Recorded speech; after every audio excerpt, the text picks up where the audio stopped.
ராமாவதாரத்தில் பெருமாள் தன்னை பெருமாள்னு சொல்லிக்கவே இல்லை. பார்த்த இடத்துலலாம் என்ன சொல்வார்? ஐ எம் அன் ஆர், உங்களால் நான், உங்களுக்காகவே நான், உங்களில் ஒருவன் நான்.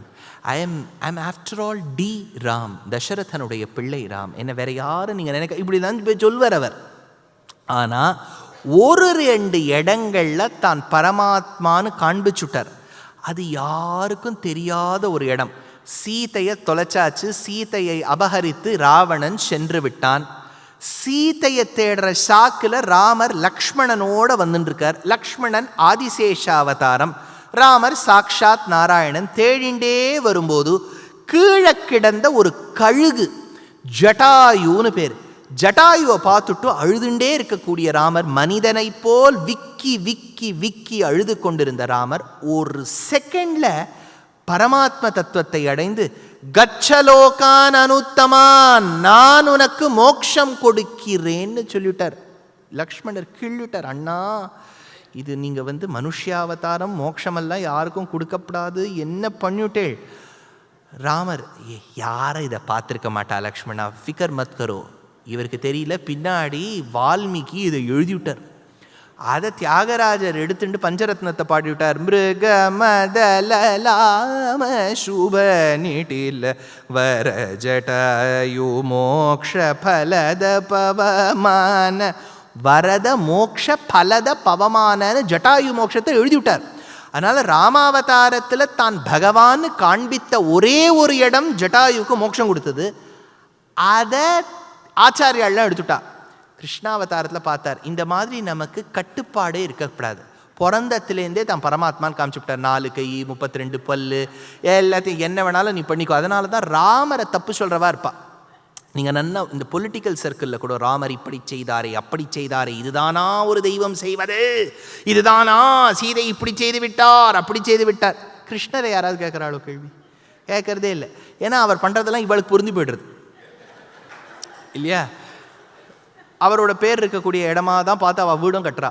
அதனால் அப்படி இருக்கிறதுனால ராமாவதாரம் கிருஷ்ணாவதாரத்துக்கு எத்தனையோ வித்தியாசங்கள் இருக்கலாம். கிருஷ்ணாவதாரத்தை பகவான் தான் பகவான்னு காண்பித்தார். அது காண்பித்த இடம் அழகான ஒரு இடம். கிருஷ்ணருக்கு ஸ்ரீமத் பாகவதத்தை, ஹரிவம்சத்தை, விஷ்ணு புராணத்தை படித்தவாளுக்கு தெரியும். அவர் கோகுலத்தில் ஏறார்ந்த கண்ணியான யசோதைக்கு இளம்சிங்கமாக வளரும்போதும், கூர்வேல் கொடுந்தொழிலன் நந்தகோபனனுக்கு குமரனாக வளரும் போதும் அவருக்கு ஒரே ஒரு இச்சை தான். என்னன்னா, நல்லா சாப்பிடணும். சின்ன வயசில் கிருஷ்ணருக்கு நீங்கள் கிருஷ்ணாவதாரத்தில் பார்த்தேன்னா, அதனால தான் அவருடைய பண்டிகையெல்லாம் கூட பார்த்தேன்னா நல்ல பட்சணங்கள். ராமர்லாம் ரொம்ப டயட் கான்ஷியஸ். நீர், மோர், பானகம், கோஸ்மரி, என்ன பாருங்கள், ராமநவமிக்கு நம்ம ஏதாவது ஒரு பட்சணம் பண்ணுறோமோ யோசிச்சு பாருங்கள். இந்த நீர், மோர், பானகம், லைட் வாட்டர். கிருஷ்ணர் அப்படி இல்லை, எண்ணெயும் நெய்யுமா வெண்ணையுமா போட்டு அது என்ன நம்ம எப்படி அது அவுட்புட் எப்படி வருதோ, இன்புட்டெல்லாம் நம்ம நன்னா கொடுத்துருவோம். அது அப்புறம் இது வெடிச்சு வருதா, தெரிச்சு வருதா, உடைக்கிற மாதிரி வருதா, பிளந்து வருதா, பொடியாக வருதா இல்லையா, அதெல்லாம் சேர்த்து வச்சு வாங்கி விடலாமா, ஏதோ ஒன்று. இப்போ கிருஷ்ணருக்கு நன்னா சாப்பிட்ணும். எப்போவுமே பல பேருக்கு பார்த்தேன்னா தங்காத்து சளிகை பிடிக்கவே பிடிக்காது. இன்னொருத்தராத்துக்கு போயிட்டானா எப்படி இதை பண்ணேள், அத்தை எப்படி பண்ணேள், எப்படி பண்ணேள், அது வேப்பம்பூ சாத்தும்போது கூட ரெசிபி கேட்டுட்டு வருவா. இந்த மாதிரி இருக்கவாள்லாம் இருக்கா. கிருஷ்ணருக்கு எப்படின்னா இந்த மாதிரி சாதாரண ஃப்ரூட்ஸ் எல்லாம் பிடிக்காது. இப்போ பலாப்பழம், அந்த பழம், நாட்டில் இதெல்லாம் பிடிக்காது. அவருக்கு எக்ஸாட்டிக்காக மங்கூஸ்தான், இந்த ட்ராகன் ஃப்ரூட், இதெல்லாம் விதவிதமாக இருக்கோ, பார்க்குறதுக்கே அது பழமாக இல்லாட்ட மிருகமானு தெரிகிற மாதிரி ஒன்று இருக்கோ, அதுதான் அவருக்கு பிடிக்கும். இந்த பழங்கள்லாம் காட்டில் கிடைக்கக்கூடிய பழங்கள். கிருஷ்ணருடைய இருந்த அந்த கிராமம், அந்த கோகுலத்தில் இருக்கவாளுக்கு இந்த பழங்கள்லாம் கிடைக்காது. அதுலேயும் அவருக்கு ரொம்ப பிடிச்ச பழம் நாவல் பழம்னு பேர், ஜாமூன் அப்படின்னு அந்த ஃப்ரூட்டுக்கு பேர், நாவல் பழம். அவருக்கு அதுதான் ரொம்ப பிடிக்கும். அது மரத்துலேருந்து நிறைய கீழே விழுந்துடும், அதெல்லாம் பாதி அழுகி போயிடும், பாதி உடஞ்சி போயிடும். இதெல்லாம் ஒத்தி மெனக்கெட்டு பொறுக்கிண்டு வருவோம். அவள் காட்டுக்கு போய் எடுத்துன்னு வருவோம். வயதான மூதாட்டி இந்த பழங்கள்லாம் எடுத்துன்னு வருவோம். சுஜாத அதை சொல்றார், ஆரண்யகானாம் பிரபவ பலானாம் அரண்ய ஜாதானி பலான்யபீப்சன் விஸ்திராம்சி தானியாஞ்சலினா கரேண வியாதாத்மஜாம் விஸ்வபதிம் சிஷேவே. அவள் எடுத்துன்னு வந்தா, வரும்போதே பழம் பழம் பழம்னு எடுத்துன்னு வந்தா.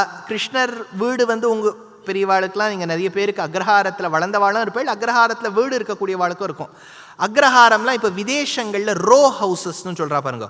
ஒரு சுவர், அந்த சுவருக்கு இந்த பக்கம் ஒரு வீடு, அந்த பக்கம் ஒரு வீடு. அதனால் இந்த நடுவில் ஜன்னல் இருக்காது, முன்ன பின்ன தான். அதனால் கொஞ்சம் காற்று ஓட்டம்னு பார்த்தீங்கன்னா முன்ன பின்ன தான் போவோம். பழக்கடை ஒன்று இருக்கும், முன்னாடி இடம் இருக்கும். அடுக்கடுக்காக கட்டியிருப்பா. நீங்கள் வீடெல்லாம் பழங்காலத்தை அக்ரஹாரத்தில் பார்த்தீங்கன்னா அடுக்கடுக்காக இருக்கும். பூஹு புவஹா சுவஹா மகா ஜனஹா தபஹா சத்தியம், 7வது லோகம். அந்த மாதிரி நீங்கள் பழக்கடையிலேயே நீங்கள் முன்னாடி வரணும்னா கொஞ்சம் நாழி ஆகும். கிருஷ்ணருக்கு தெரிய வந்துருத்து, இவ பழம் வித்துன்னு வர வேண்டிய சமயம், பழம் பழம் பழம் பழம் பழம்னு அவள் வரா. அப்போ புழக்கடையிலேருந்து பெருமாள் வரணுங்கிறச்ச ஒரு வஸ்துவை கொடுத்துட்டு ஒரு வஸ்துவை வாங்கணும். இட் வாஸ் லார்ஜ்லி பார்ட்டர் தானே. அதனால் நாணயங்கள்ங்கிறது பின்னாடி ஏற்பட்டது தானே. அதனால் partner, you exchange one for the other. கையில் நெல் எடுத்துன்னு வந்துவிட்டார். அவள் நெல்லெல்லாம் எடுத்துன்னு வந்து அதை இடித்து அதெல்லாம் போட்டு அப்புறம் தானே அவள் சமைச்சு சாப்பிட்ணும். அதனால தான் பழம் எடுத்துன்னு வரா. கிருஷ்ணர் என்ன பண்ணார், நன்னா மூட்டையிலேருந்து நன்னா நெல் எடுத்துட்டார். அதை எடுத்துட்டு புழக்கடையிலேருந்து முன்னாடி வரணும், ஆத்து வாசல் வரைக்கும் நடந்து வரணும். வரும்போது எப்படி வந்தார், தளர்நடை நடவானோன்னு ஆழ்வார். தளர்நடை நடவானோன்னா அவர் ஜம்முன்னு ஜிம்பாடியாக நடந்து வர, கொழுக்கு முழுக்குன்னு இருப்பார். நல்லா கிருஷ்ணர் பார்க்கறதுக்கு என்ன எல்லாத்தையும் சாப்பிட்டுருக்காரு அவர். நான் கொழுக்கு முழுக்குன்னு இருப்பார். ஊர்வெண்ணையெல்லாம் அவர் திருமேனியில் அப்படியே இப்படி ஆடிண்டு ஆடிண்டு ஆடிண்டு ஆடிண்டு வரார். 2 கையிலையும் நெல், 2 கைக்கு நடுவில் ஓட்டை, அந்த ஓட்டை வழியாக நெல் கீழே விழுந்துட்டே இருக்கு. முன்னாடி அந்த பெண்ணுக்கிட்ட அந்த நெல்லை கொடுத்துட்டு பழத்தை வாங்கிக்கணும். அந்த பெண்ணு பழத்தோடு ரெடியாக இருக்கா, அந்த வயோதிக ஸ்திரீ. அந்த பழத்தை கொடுக்கலாம், இவர்கிட்ட நெல்லை வாங்கலாம்னு நினைக்கும் போது பார்த்தா 2 கை அந்த பெருமாளுடைய கரங்களில் பார்த்தா இந்த கையில் ஒரு நெல் ஒட்டின்னு இருக்கான், அந்த கையில் ஒரு நெல் ஒட்டின்னு இருக்கான். அவ்வளோதான், 2 நெல் எண்ணி 1 2 அவ்வளோதான். பார்த்த உடனே அந்த பெண்ணான என்ன சொல்லியிருப்ப, போ ஒழுங்காக எடுத்துன்னு வா. கிருஷ்ணருக்கே ரொம்ப ரொம்ப கஷ்டமாக எடுத்து. அவர் சொன்னார், ஏண்டிமா நான் அவனுக்கு நெல் நிறையதாமல் எடுத்துன்னு வந்தேன், கீழே விழுந்துடுத்து, நான் வேணா திரும்பி போய் புழக்கடையில் போய் கொஞ்சம் நெல் எடுத்துன்னு வரட்டுமா உனக்கு. அவ சொல்லிவிட்டா, எனக்கு வேண்டாம், நான் உனக்கு பழத்தை கொடுத்துனேன். ஏண்டி இப்படி அசடாக இருக்க, பழத்தை கொடுத்துனுட்டு என்கிட்ட நெல்லையே நீ வாங்கிக்க மாட்டேங்கிறியே, உனக்கு பிஸ்னஸே பண்ண தெரியல, போடி. அந்த பெண் சொன்னாலாம், எனக்கு நெல்லெல்லாம் வேண்டாம், மோட்சத்தை கொடு. அப்போ பெருமாள், ஐயோ நான் இப்போ ஒன்றும் பகவான் என்னை காண்பிக்கிற மாதிரி ஒன்றுமே இல்லையே, கொழுக்கு முழுக்குன்னு உடம்பு இருக்கேன், நீ எப்படி கண்டுபிடிச்ச நான் மோட்சத்தை கொடுப்பேன்னு. சுஜாத ரேகாத்மக சங்க சக்கரம் தாம்ரோதரம் தஸ்ய கராரவிந்தம். உன்னுடைய அந்த விரல் ரேகையில் சங்க ரேகை சக்கர ரேகை இருக்கு. நான் பழத்தை பறிச்சுண்டு வர வழியில் ஒரு உபன்யாசகர் சொன்னார், எவன் கையில் சங்க சக்கர ரேகைகள் இருக்கோ அவன்தான் மோக்ஷ பிரதாத்தான்னுட்டு. எப்போ உன் கையில் சங்க சக்கர ரேகை தெரியறதோ நீ மோட்சத்தை கொடுப்பவன். சுஜாத ரேகாத்மக சங்க சக்கரம் தாம்ரோதரம் தஸ்ய கராரவிந்தம் விலோகயந்தியா பல விக்கிரகண்யா. பலத்தை விற்கக்கூடியவள் சாதாரண ஃப்ரூட்டை கேட்கல, வேதம் சொன்ன மோட்சத்தை கேட்டாள். இதே கிருஷ்ணர் தான் பிற்காலத்தில் 89 வயசுல தர்மக்ஷேத்திர பூமியான குருக்ஷேத்திரத்தில் 18வது அத்தியாயம் 66வது ஸ்லோகத்தில் அர்ஜுனனை பார்த்து சொல்றார், சர்வதர்மான் பரித்யஜ்ய மாமேகம் சரணம் வ்ரஜ அஹம் த்வா சர்வ பாபேபியோ மோக்ஷயிஷ்யாமி. நான் உனக்கு மோட்சத்தை கொடுக்கிறேன்னு 89வது வயசுல சொன்னார். மோட்சத்தை கொடுக்க போறேன்னு ப்ரீச் 89 இயர்ஸ்ல பண்ணார். மோட்சத்தை கொடுத்தது 7வது வயசில். அப்போ ப்ராக்டிஸ் பண்ணது 7, ப்ரீச் பண்ணது 89. அப்படின்னா he practice first and preach later. கிருஷ்ணம் வந்தே ஜகத்குரும். இப்படி பகவான் செய்து கொண்டக்கூடிய ஒரு விஷயத்தில் இந்த நவநீத சௌரியம்னு ஒன்று உண்டு. நவநீதம்ங்கிறது வெண்ணெய். அது நான் பெங்களூரில் இருக்கும்போது நாங்கள் மெட்ராஸ்க்கு அப்பப்போ போகும்போது இந்த ஸ்டேஷனில் ஆவின் வெண்ணெய் விற்பான். அந்த ஆவின் வெண்ணெயை வாங்கிட்டு போய் ஆற்றுல காய்ச்சறது வழக்கம். ஆவின் வெண்ணெய் நல்லா இருக்கும்னு அந்த காலத்தில் ஒரு ஒரு ஞானத்தோடு இருந்தாவாள்லாம். அந்த வெண்ணெய் இப்போ எது சாப்பிட்றதுக்குமே பயமாக இருக்குது, இது வெண்ணெயா நெய்யா தெரியல. அதனால் வெண்ணெய் உருக்கி சாப்பிடுவான். அப்போ நம்ம சின்ன வயசில் பெரியவாளுடைய உபன்யாசம்லாம் கேட்கும்போது கிருஷ்ணர் வெண்ணெயை திருடினார், வெண்ணெயை சாட்டார், திருடி வெண்ணெயை சாட்டார். சாதாரணமாக கூட சாப்பிடல, திருடிலாம் சாப்பிட்ருக்கார் அவர். இப்படி திருடி சாப்பிடக்கூடிய அளவுக்கா வெண்ணெய் இருக்குன்னு பார்த்தா இந்த இந்த எந்த ஆவினில் எந்த பிராண்ட் எடுத்துனாலுமே இந்த வெண்ணெய் ஓஹோன்னு வாசனை இருக்காது பாருங்க. அதுக்கு ஒரு விதமாக வாசனை இருக்கும், அதுக்கு ஒரு விதமாக ஒரு ருச்சி இருக்கும், ஓஹோன்னு இருக்காது. இவர் என்னம்மா இப்படி இந்த வெண்ணெய் திருடி கிருடி சாப்பிட்டு பானையை உடைச்சி யார் மாமி கையிலையோ போட்டு உருட்டி இதெல்லாம் எதுக்கு இது பண்ணியிருக்காருன்னா யோசித்தேன். அப்புறம் காலக்ஷேபம் ஆகும்போது எங்கள் ஆச்சாரியன் கிட்ட கேட்டேன், என்ன சுவாமி இது ஏதோ வெண்ணெய் இப்படி திருடினாருங்கிறாரு. அதில் ஒரு பாயிண்ட் இருக்குது. நமக்கு கடையில் கிடைக்கிறதெல்லாம் என்றைக்கோ சேகரித்த வெண்ணெய். கிருஷ்ணருக்கு இந்த வெண்ணெயெல்லாம் பிடிக்காது. அப்போ கடையிறா பாருங்க, அதுலேருந்து ஃப்ரெஷ் வெண்ணெய் எடுக்கிறா பாருங்க. இந்த கெமிஸ்ட்ரியிலேயே ஆக்சிஜன்லேயே ஒன்று உண்டு, நேசன்ட் ஆக்சிஜன் ஒன்று உண்டு, ஃப்ரெஷ் ஆக்சிஜன்னு பேர். அதை நீங்கள் ரியாக்டண்ட்டோடு விட்டேன்னா கொஞ்சம் டிஃப்ரெண்ட்டாக ப்ராடக்ட் வரும். அந்த மாதிரி இது ஃப்ரெஷ் வெண்ணெய். ஃப்ரெஷ் வெண்ணெய்க்கு சாஸ்திரத்தில் ஹையங்க வீணம்னு பேர். அந்த ஹையங்க வீணம்ங்கிற அந்த வெண்ணெய் தான் கிருஷ்ணருக்கு ரொம்ப பிடிக்குமா. அதனால் கிருஷ்ணருக்கு வெண்ணெயை பருக வேண்டும், புஜிக்க வேண்டும் என்கின்ற ஆசை. இதில் ஒரு சூக்ஷ்மம் இருக்குது. ஆண்டாளுடைய பாசுரம் 2வது பாசுரத்தில் என்ன வருது? வையத்து வாழ்வீர்கள் நாமும் நம்பாவைக்கு செய்யும் கிரிசைகள் கேளீரோ. கிரிசைகள்னா கிரியைகள்னு அர்த்தம். கிரிசைகள் கேளீரோ. பார்க்கடலுள் பைய துயின்ற பரமன் அடிபாடி. பார்க்கடல்னு ஆரம்பிச்சாச்சு. பார்க்கடலுள் பைய துயின்ற பரமன் அடிபாடி. நெய் உண்ணோம், பால் உண்ணோம், நாட்காலே நீராடி மையிட்டெழுதோம், மலரிட்டு நாம் முடியோம், செய்யாதன செய்யோம், தீக்குறளை சென்றோதோம், ஐயவும் பிச்சையும் ஆந்தனையும் கைகாட்டி உய்யுமாறெண்ணி உகந்துன்னு ஆண்டாளுடைய 2வது பாசுரம். 2 விஷயம் இருக்கு. தீக்குறளை சென்றோதோம். குறள்னா என்ன? குறள்னா என்ன சொல்லுங்க. குறள் எங்க கேள்விப்பட்டிருக்கள்? திருக்குறள் இல்லையா? தீக்குறள் அப்படின்னா தீய திருக்குறள்னு அர்த்தம் வந்துடும். அப்படி இல்லை, தீக்குறளை. குறளைங்கிறது ஒரு வார்த்தை. குறளைன்னா கோள் சொல்லுவது, தப்பு சொல்றதுக்கு குறளைன்னு பேர்.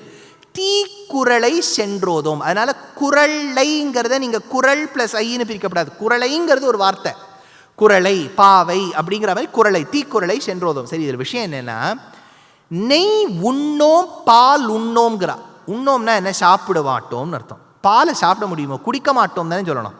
ஆண்டாள் என்ன சொல்லியிருக்கணும்? நெய் உண்ணோம் பால் பருகோம்னு சொல்லியிருக்கணும். உண்ணோம்னு எப்படி சொல்லலாம்? isn't it technically wrong verb? குடிக்க மாட்டேன் தானே சொல்லியிருக்கணும், சாப்பிட மாட்டேன் நான் சொல்லுவா அப்படின்னு கேட்டால் அதுக்கு வியாக்கியாத்தா சொல்ற, கிருஷ்ணர் பிறப்பதற்கு பூர்வம் இருந்த பசுக்கள் கொடுக்கக்கூடிய பால் தயிராவதும், தயிரிலிருந்து வெண்ணெய் எடுப்பதும், வெண்ணெயை காய்ச்சி அது நெய்யாவதும் வழக்கம். எல்லா குழந்தைகளுக்கும் கிருஷ்ணருக்கு முன்னாடி பிறந்தவாள்லாம் பாலை பார்த்துருக்கா, தயிரை பார்த்துருக்கா, வெண்ணெயை பார்த்துருக்கா, நெய்யை பார்த்துருக்கா. அப்படின்னா அவளுக்கு தெரியும் எது சாலிட், எது லிக்விட், எதை சாப்பிடணும், எதை பருகணும்னு. கிருஷ்ணர் பிறந்த பிறகு இது 4 கிருஷ்ணரே தான் சாப்பிட்டுருக்கார். அதனால் அவர் காலகட்டத்தில் இருந்த ஏனைய குழந்தைகளுக்கு நெய் அப்படிங்கிறது கேள்விதான் பட்டிருக்கா, பார்த்ததே இல்லை. வெண்ணெய் எப்படி இருக்கும்னு கேள்விதான் பட்டிருக்கா, பார்த்ததே இல்லை. அதனால் அது சாலிடா லிக்விடான்னு கூட தெரியாதான். ஆண்டாள் தான் பாடக்கூடிய ஸ்ரீவில்லிபுத்தூர் கண்ணன் இருந்த காலம்னு நினைச்சு பாடினதுனால அவளும் அந்த வெண்ணெய் பால் தெரியாத பிள்ளைகளில் ஒருவள். அதனால் அவளுக்கு தெரியாதான் பால் பருகோம்னு, அதனால தான் பால் உண்ணோம்னு விட்டாளாம் அப்படின்னு வியாக்கியாத்தா பெரியவாச்சான் பிள்ளை வியாக்கியானம் பண்ணார். சரி, இப்போ என்னன்னா, இந்த வெண்ணெயை திருட வேண்டும்ங்கிறத நான் சொன்னேன். நம்மாத்து தளிகை நமக்கு பிடிக்காது, புறத்தியாளாத்து தான் பிடிக்கும். உடனே கிருஷ்ணர் தன்னுடைய பந்துக்களை கூட்டிக் கொண்டு பானையை எடுத்து பானையில் இருக்கக்கூடிய வெண்ணெயை திருடி தான் பருகி அந்த பானையை உடைச்சுட்டு வர போயிடுவார். இது சாதாரணப்பட்டவரே இல்லை. வெண்ணெயை சாப்பிட்டுட்டு பானையை உடைச்சுட்டு போயிடுவார். ஏன் அப்படின்னா, வேதாந்தத்தில் ஒரு விஷயம், போக்தா போக்யம் பிரேரிதாரம் ச மத்வான்னு உபனிஷத் வாக்கியம் இருக்கு. போக்தா, போக்யம், பிரேரிதா 3 இருக்கு. போக்தா எவன் புஜிக்கிறானோ, போக்யம் எது புஜிக்கப்படுகின்றதோ, பிரேரிதா எவன் போக்தாவை போக்யத்தை பருகுமாறு பிரேரித்தம் பண்றானோ. ஞாபகம் வச்சுங்க. இப்போ நான் நீங்கள் எனக்கு ஏதோ ஒரு பட்சணம் பண்ணுறேன், நான் சாப்பிட்றேன். அப்போ அந்த பக்ஷணம்ங்கிறது போக்யம். சாப்பிடும் நான் போக்தா. என்னை உள்ளிருந்து பக்ஷணத்தை தைரியமாக சாப்பிடுன்னு சொல்லக்கூடிய பகவான் பிரேரிதா. அதனால் உபனிஷத் சொல்றது போக்தா போக்யம் பிரேரிதாரம் ச மத்வா. இது உபனிஷத் வாக்கியம். இது எங்கேயாவது கிருஷ்ணர் சரித்திரத்தை தெரியறதா? கிருஷ்ணர் வெண்ணையை சாட்டார். ஏன்னா எனக்கு வெண்ணெய் தான் வேணும். பானை வேண்டாம். வேண்டாங்கிறத எப்படி நிரூபணம் பண்ணார்? அந்த பானையை உடைச்சார். அப்படின்னா பரமாத்மாங்கிற கிருஷ்ணருக்கு வேணுங்கிற வெண்ணெய் ஜீவாத்மா, வேண்டாம்னு நினைக்கிறது ஜீவாத்மாவை தாங்கக்கூடிய சரீரம். அதனால தான் தனக்கு வேணுங்கிற ஜீவாத்மாவை சரீரத்துக்கிட்டேந்து எடுத்துட்டு பானை ஸ்வரூபத்தில் இருக்கக்கூடிய உடம்பை நெருப்பில் எரிச்சுட்டு தான் அந்த ஜீவாத்மாவை எடுத்துக்கிறான். அப்படின்னா நவநீத சௌரியம் என்பதும் ஒரு பரமாத்மா ஜீவாத்மாவை ஏற்றுக்கொள்ளுதல் தான். அதனால தான் புரந்தரதாசர்னு ஒரு பெரிய மகான் கர்நாடக பிரதேசத்தில் இருந்தார். அவர் நிறைய தேவர் நாமாக்கள் பாடியிருக்கார். அவருடைய பாடல்களுக்கு தேவர் நாமான்னு பேர். அதில் ஒரு இடத்துல சொல்றார், ஒத்தி தன்னுடைய இன்னொரு ஃப்ரெண்டை பார்த்து சொல்றா, தரக்க ಬಿಂದಿಗೆ ನಾನಿರಿಗ್ ಹೋಗುವೆ ತಾರೆ ಬಿಂದಿಗೆಯ, ಬಿಂದಿಗೆ ಒಡೆದರೆ ಒಂದೇ ಕಾಸು ತಾರೆ ಬಿಂದಿಗೆಯ, ಬಿಂದು ಮಾಧವನ ಘಟ್ಟಕ್ಕೆ ಹೋಗುವೆ தாரே பிந்திகேய.